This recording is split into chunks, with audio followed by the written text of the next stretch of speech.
I don't recognize you, but I sense that you're one of us. Who are you? The last of the Nightingale Sentinels, I'm afraid. I've defended the Sepulchre alone for what seems like an eternity.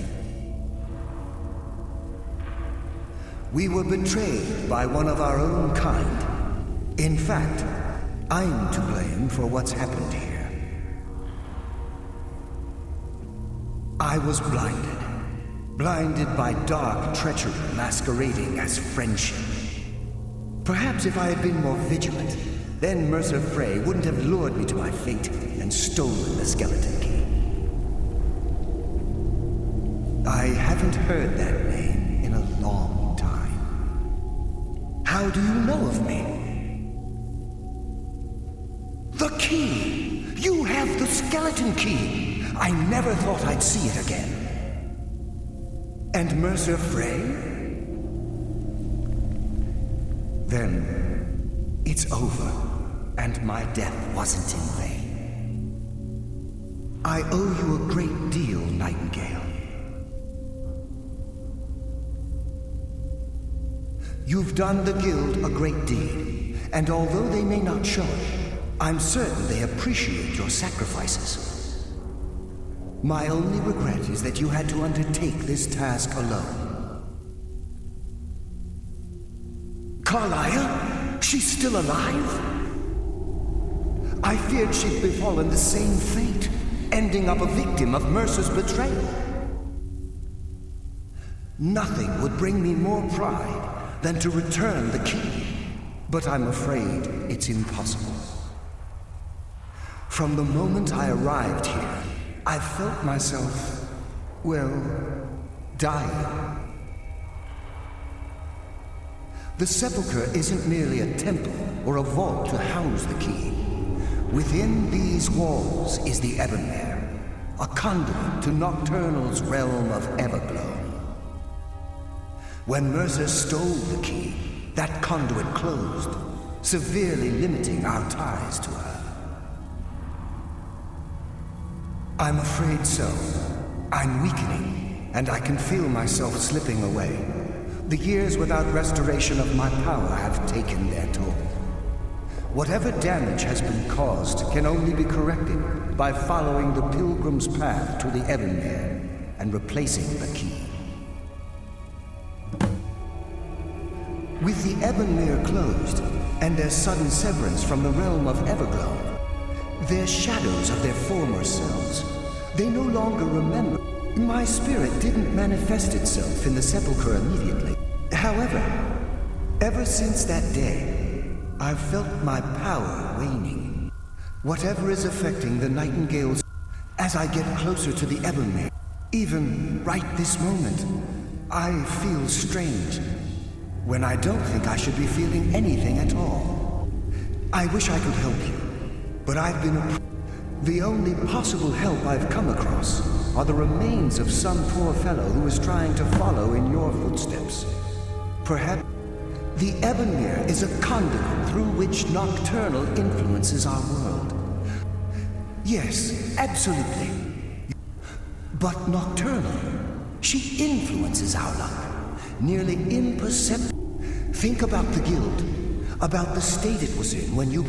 A pick breaking when it shouldn't have. The clouds in the nighttime.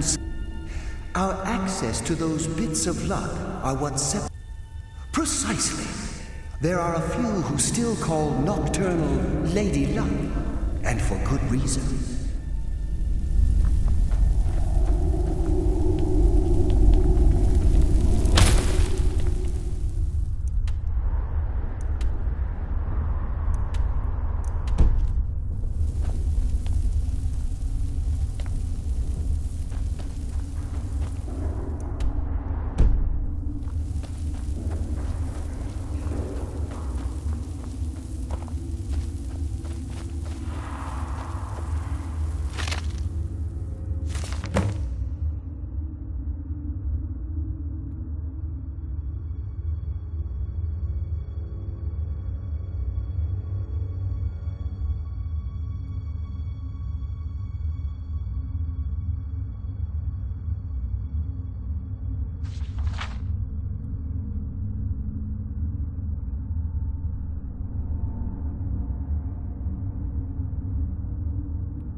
Death comes for you now.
What do we have here? It's been a number of years since I've set foot on your world. Or perhaps it's been moments. One tends to lose track. So, once again, the key has been stolen, and a champion returns it to the sepulchre. Now that the Ebonmere has been restored, you stand before me awaiting your accolades. A pat on your head, a kiss on your cheek. What you fail to realize is your actions were expected and represent nothing more than the fulfillment of your agreement. Don't mistake my tone for displeasure. After all, you've obediently performed your duties to the letter.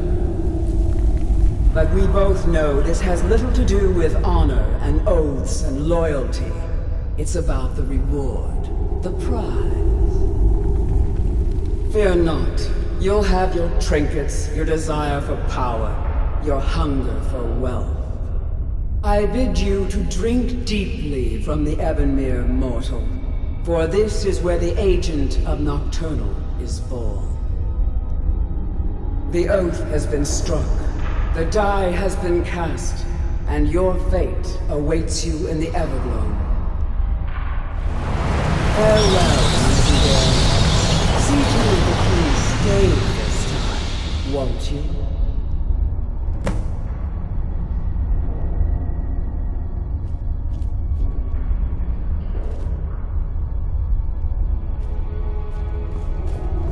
glad you were able to bring the key back safely. Nocturnal seemed quite pleased with your efforts. I wouldn't take that to heart. It's her way. Think of her as a scolding mother continually pushing you harder to be successful, outwardly sounding angry, but silently content. I assure you, had she been displeased with you, we wouldn't be having this conversation. The circles at the base of the Ebonmere imbue you with powers befitting a Nightingale agent. The crescent moon represents the agent of shadow, the half moon for the agent of subterfuge, and the full moon for the agent of strife. This is Nocturnal's way of maintaining balance. If you ever feel the need to change your abilities, you can return to the Sepulchre and step onto a different circle. Be warned that once you've chosen, you can't reselect for at least a day. Now, your life as a Nightingale begins. Should the need arise, you'll be summoned to the Sepulchre in order to defend it. The Guild has welcomed me back with open arms. I feel like a void in my life has finally been filled. I only hope that this isn't an ending to things, but actually the beginning. Why, perhaps the greatest crime spree Skyrim's ever known. There are pockets brimming with coin and coffers overflowing with riches ripe for the picking. We may be Nightingales, but in our hearts we're still thieves, and we're damn good at what we do. Gallus, Mercer Frey and I.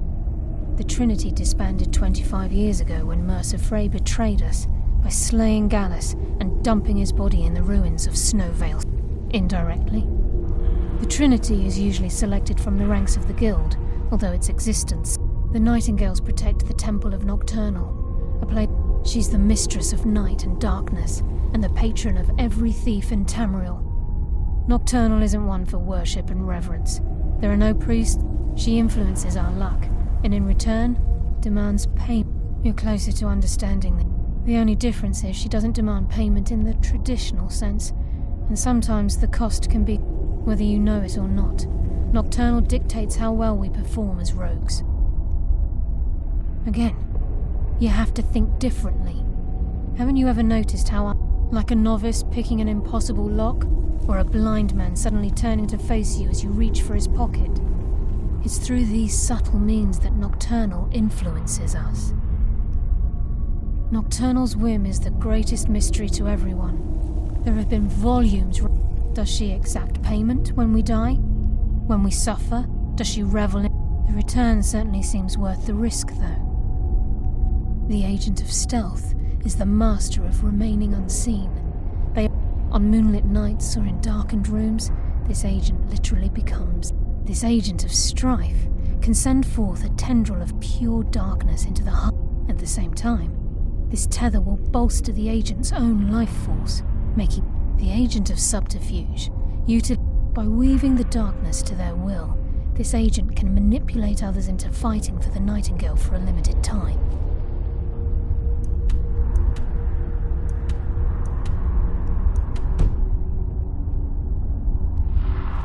Yes, fellow Nightingale?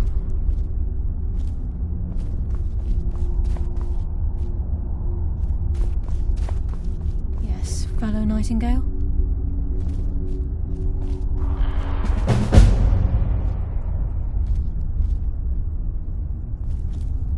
Choose your path, and your journey will be complete.